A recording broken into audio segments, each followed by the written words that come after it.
फिर प्रलय को लाकर दुश्मन को हड़काया। अब रॉकेट फोर्स से दुश्मन की पैंट गीली करने की तैयारी। जी हाँ दोस्तों, सही सुन रहे हैं आप। सीमा पर चीन को सबक सिखाने की अब मोदी ने पूरी तैयारी कर ली है।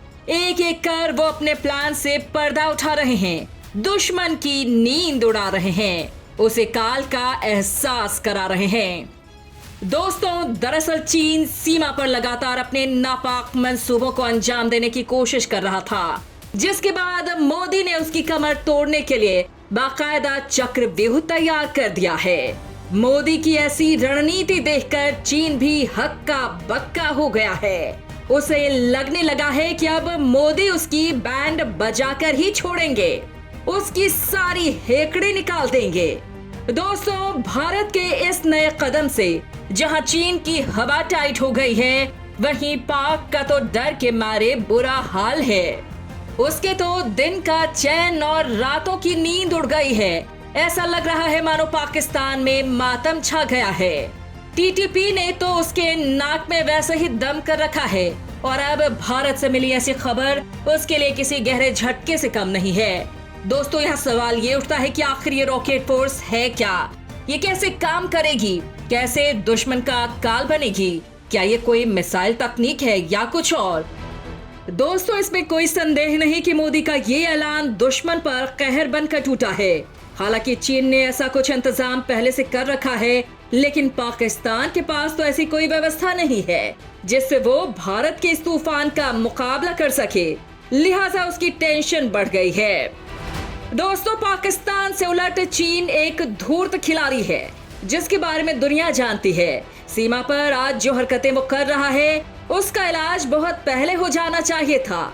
लेकिन कहावत है कि मर्ज जैसे जैसे पुराना होता है वो नासूर बनता जाता है। चीन के साथ भी कुछ ऐसा ही हो रहा है। वो लगातार सीमा पर अपनी स्थिति को मजबूत कर रहा है, जिसके बाद अब भारत ने भी उसे जवाब देने के लिए कमर कस ली है। भारत की तैयारी ये बता रही है कि अब चीन का इलाज करने का पूरा इंतजाम किया जा रहा है। मोदी ऐसी दवा बना रहे हैं जो चीन नाम के मर्ज को पूरी तरह ठीक कर देगी, उसका दिमाग पूरी तरह दुरुस्त कर देगी। दोस्तों, यहाँ सवाल ये उठता है कि चीन की हरकतों को देखकर जो इंतजाम किए जा रहे हैं, क्या वो काफी है या अभी और कुछ तैयारी करने की जरूरत है? क्या थल सेना के साथ वायुसेना और नौसेना को भी मुकम्मल तैयारी की जरूरत नहीं है? दोस्तों, इसमें संदेह नहीं कि मोदी सेना के हर विंग को मजबूत कर रहे हैं और उनका नया ऐलान इसी ओर इशारा कर रहा है। दोस्तों, जैसे ही भारत की ये रॉकेट ब्रिगेड अपने पूर्ण अवतार में आ जाएगी, चीन की अक्ल अपने आप ठिकाने पर आ जाएगी। दोस्तों, आज की इस वीडियो में हम आपको भारत के इसी नए ताकत के बारे में बताएंगे।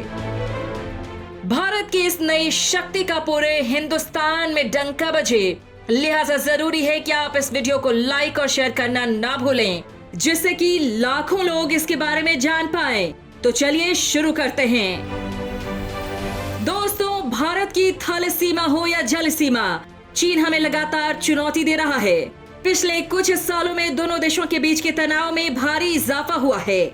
नौबत तो युद्ध तक की बन चुकी है। कई बार तो लगा कि अब जंग का ऐलान हो ही जाएगा, लेकिन भारत ने संयम दिखाते हुए दुनिया को एक और विनाश से बचा लिया। दोस्तों, चीन पिछले कई सालों से भारत को घेरने के लिए भारी तैयारी कर रहा है, जिसमें उसका सबसे बड़ा रणनीतिक हथियार रॉकेट फोर्स है। लिहाजा ऐसी खबर है कि ड्रैगन को मुंहतोड़ जवाब देने के लिए भारत ने भी रॉकेट फोर्स के गठन के लिए काम करना शुरू कर दिया है। दोस्तों, आपको भारत के रॉकेट फोर्स के बारे में बताएंगे, लेकिन उससे पहले चीन के रॉकेट फोर्स की जानकारी दे देते हैं। दोस्तों, चीन के रॉकेट फोर्स को लेकर कई सवाल भी खड़े होते हैं। मसलन, चीन की रॉकेट फोर्स कैसी है, उनकी संख्या कितनी है, उसके पास कौन सी शक्तियां हैं जिसके दम पर चीन उछलता है, भारत के लिए ये कैसे घातक साबित हो सकती है। दोस्तों, चीन अपनी मिसाइल ताकत को बढ़ा रहा है। इसमें परमाणु मिसाइल और पारंपरिक मिसाइल दोनों शामिल हैं। एक रिपोर्ट में कहा गया है कि पीपल्स लिबरेशन आर्मी की रॉकेट फोर्स अपने मिसाइलों के आकार का विस्तार कर रही है। दोस्तों, साल 1980 से 2000 तक पीएलए ने 4 मिसाइल ब्रिगेड को जोड़ा है। इनमें से 3 ऐसी हैं जिनके पास नए किस्म के हथियार हैं। रिपोर्ट में कहा गया कि मिसाइल ब्रिगेड के विस्तार में 2000 से 2010 तक तेजी आई। हथियारों की बढ़ती श्रृंखला से लैस 11 नए ब्रिगेड बनाए गए। इसमें इसकी पहली ground launch cruise missile CJ-10 और पहला self contained road mobile ICBM DF-31 और anti ship ballistic missile DF-21D शामिल हैं। साल 2010 और 2020 के बीच मिसाइल निर्माण में और तेजी देखने को मिली। इस दौरान लंबी दूरी वाले मिसाइलों जैसे DF-41 रोड मोबाइल अंतर महाद्वीपीय बैलिस्टिक मिसाइल के साथ 13 नई ब्रिगेड को स्थापित किया गया। चीन ने अपनी नई ब्रिगेड में दुनिया की पहली हाइपरसोनिक मिसाइल DF-17 को तैनात किया। दोस्तों, यहाँ सवाल ये उठता है कि आखिर चीन ने अपने रॉकेट फोर्स का गठन कब किया था? तब इस फोर्स का क्या नाम हुआ करता था और इसमें सैनिकों की संख्या कितनी है? इनके पास कौन कौन सी घातक मिसाइलें हैं? दोस्तों, चीन ने 1966 में रॉकेट फोर्स बनाया था। ये मिसाइलों के जरिए अपने दुश्मनों पर हमला करती है। शुरुआत में इसका नाम सेकेंड आर्टिलरी कोर था। इस फोर्स में शुरुआती तौर पर जमीन से मार करने वाली मिसाइलों को शामिल किया गया था। इसमें खास तौर पर बैलिस्टिक और क्रूज मिसाइलें शामिल थीं। इनमें परमाणु और पारंपरिक हथियार को ले जाने की क्षमता है। दोस्तों, बता दें कि चीन के रॉकेट फोर्स में लगभग 1,20,000 जवान हैं। दोस्तों, यहाँ सवाल उठता है कि आखिर जब चीन ऐसी तैयारी कर रहा था तो भारत क्या कर रहा था? दुश्मन की ऐसी तैयारी को देखकर उसने कोई तैयारी क्यों नहीं की? क्या वो किसी बड़े खतरे के आने का इंतजार कर रहा था? क्या चीन के इस कदम से उसे अपनी सुरक्षा को खतरा महसूस नहीं हो रहा था? दोस्तों, इसमें दो राय नहीं कि पूर्ववर्ती सरकारों को उस वक्त ही चीन की तैयारियों को देखते हुए ऐसी फोर्स का गठन कर लेना चाहिए था। लेकिन कहते हैं ना कि जब रोम जल रहा था तब नीरो बंसी बजा रहा था। हमारी पूर्ववर्ती सरकारों के साथ भी कुछ ऐसा ही था। लेकिन अब मोदी ने इस भूल को सुधारने का काम शुरू किया है। दोस्तों, चीन को उसी की भाषा में जवाब देने के लिए भारत कम दूरी की बैलिस्टिक मिसाइलों को स्टोर करने के लिए सीमावर्ती राज्यों में मल्टी फंक्शनल भंडारण सुरंगों का निर्माण कर रहा है। बताया जा रहा है कि भारत की तरफ से ऐसी सुरंगों का निर्माण किया जा रहा है जो किसी भी हमले की स्थिति में इन मिसाइलों को सुरक्षित रखेगी और इन सुरंगों के जरिए भारत सटीकता के साथ फौरन दुश्मन को अपना निशाना बना सकता है। दोस्तों, जैसा कि आप जानते हैं कि चीन के पास पहले से ही रॉकेट फोर्स है। मिलिट्री एक्सपर्ट्स का कहना है कि अगर भारत के साथ युद्ध की स्थिति बनती है तो युद्ध के प्रारंभिक चरण में चीन अपने मिसाइलों के जरिए भारत के कमांड सेंटर्स, नियंत्रण केंद्रों, हवाई ठिकानों, मिलिट्री फोर्स ठिकानों, रसद सामग्री ठिकानों और अन्य बुनियादी ठिकानों को नष्ट करने की कोशिश करेगा, जिससे युद्ध शुरू होते ही भारत को बैकफुट पर धकेला जा सके। दोस्तों, यहाँ सवाल ये उठता है कि ऐसी हालत में भारत क्या करेगा? कैसे चीन को मुंहतोड़ जवाब देगा? कैसे उसकी युद्ध नीति को फेल करेगा?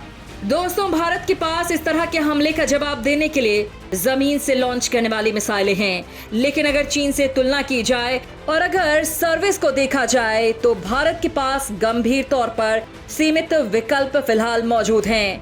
भारतीय थल सेना और वायुसेना दोनों के पास जमीन पर आधारित ब्रह्मोस मिसाइलें हैं, लेकिन संयुक्त अभियान या संयुक्त क्षमताओं की कमी का मतलब ये है कि उनका बेहतर उपयोग नहीं किया जा सकता है।